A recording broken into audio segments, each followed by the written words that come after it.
meus amores, tudo bem com vocês? Vamos para mais um roteiro de aprendizagem do terceiro bimestre. E hoje eu irei falar um pouquinho para vocês sobre a diferença entre o conceito de substâncias puras e misturas, tá bom? E o que seriam as substâncias puras? As substâncias puras seriam aquelas substâncias formadas apenas por uma única substância, né? Não tem mais outra coisa interagindo com ela. Exemplo, a água, né? A água é uma substância pura e ela possui como característica, né, temperatura de fusão e ebulição constante. Vamos lembrar um pouquinho o que seria essa temperatura de fusão, né?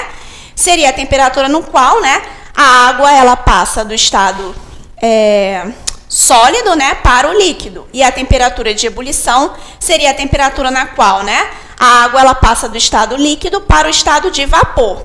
E isso acontece a quantos graus Celsius é o nível do mar, né? A temperatura de fusão da água é em torno de 0 graus. E a temperatura de ebulição seria em torno de 100 graus Celsius ao nível do mar.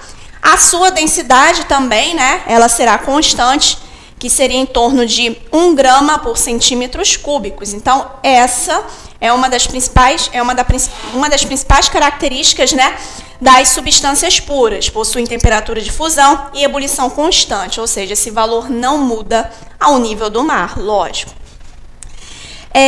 As substâncias puras, né, elas podem ser classificadas como simples ou compostas. As substâncias simples, né, são átomos, né, que possuem o mesmo elemento químico, como, por exemplo, o gás oxigênio, que é composto somente por O2, o gás nitrogênio, que é composto somente por o N2, e o gás hidrogênio, que é composto somente pelo elemento hidrogênio, no caso que seria simbolizado por H. Já as substâncias puras compostas, elas são formadas por átomos com elementos químicos diferentes. Aí eu tenho aqui como, por exemplo, a água, que é simbolizado por H2O, ou seja, eu tenho dois átomos de hidrogênio e um oxigênio. Eu tenho aqui, né, o CO2, né, o dióxido de carbono, aquele gás, né, presente lá na Coca-Cola, simbolizado por CO2, né, que eu tenho carbono e 2 átomos de oxigênio, e eu tenho também nosso ácido nítrico, né, que é o HNO3. Aqui eu tenho hidrogênio, nitrogênio e o outro elemento, 3 átomos de oxigênio, tá bom? Então, vocês têm que saber que a substância pura é formada apenas por uma substância, tem temperatura de fusão e ebulição constante. Eu tenho a classificação como simples e composta, beleza? Agora, vamos falar um pouquinho de mistura, tá?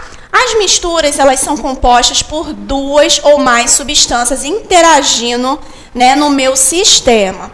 Então, aqui eu dei como exemplo, né, uma substância pura, ou melhor, uma mistura, né, homogênea, ou seja, eu tenho a água e o sal interagindo, né?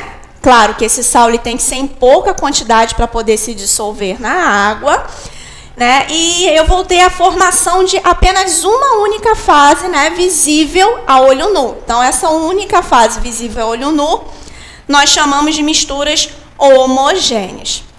Já as misturas, né, heterogêneas, elas são compostas por 2 ou mais substâncias, tá? Que são visíveis a olho nu. Nesse caso aqui eu tenho óleo que não interage com a água, beleza? Então, uma mistura heterogênea. Se fosse, por exemplo, areia, óleo e água. A areia, na verdade, ela iria precipitar, iria para o fundo, porque ela é mais densa. Eu teria 3 fases, né, visíveis aí a olho nu, beleza? Então, também continuaria sendo uma mistura heterogênea. Professora, se fosse o ar atmosférico, né, o ar que nós respiramos, o ar atmosférico é composto por pelo menos 78%, né, de gás nitrogênio e o restante de gás oxigênio e outros gases. O ar atmosférico, ele é uma mistura homogênea, beleza? Então, o ar atmosférico é uma mistura homogênea. Então, as misturas, né, diferentemente das substâncias puras, elas não possuem temperatura de fusão e temperatura de ebulição constantes. Isso daqui são variáveis, porque eu tenho mais substâncias no meu sistema, beleza?